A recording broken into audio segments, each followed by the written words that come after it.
ಶ್ರೀರಾಮ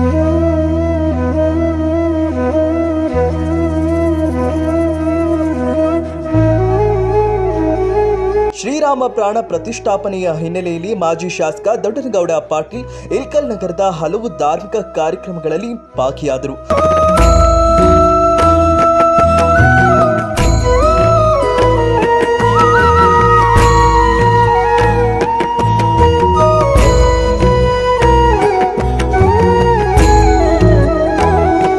ಶ್ರೀರಾಮ ಮಂದಿರ, ಶೋಭಾಯಾತ್ರೆ, ದತ್ತಾತ್ರೇಯ ದೇವಸ್ಥಾನದ ಹೋಮ, ಅಂಬಾಭವಾನಿ ದೇವಸ್ಥಾನ, ನೀಲಕಂಠೇಶ್ವರ ದೇವಸ್ಥಾನ ಸೇರಿದಂತೆ ನಗರದ ವಿವಿಧ ದೇವಸ್ಥಾನಗಳಿಗೆ ಭೇಟಿ ನೀಡಿ ದರ್ಶನ ಪಡೆದರು. ಇಳಕಲ್ಲಿನ ಶ್ರೀರಾಮ ಮಂದಿರದಲ್ಲಿ ಮಹಾಮಂಗಳಾರತಿಯಲ್ಲಿ ಪಾಲ್ಗೊಂಡರು.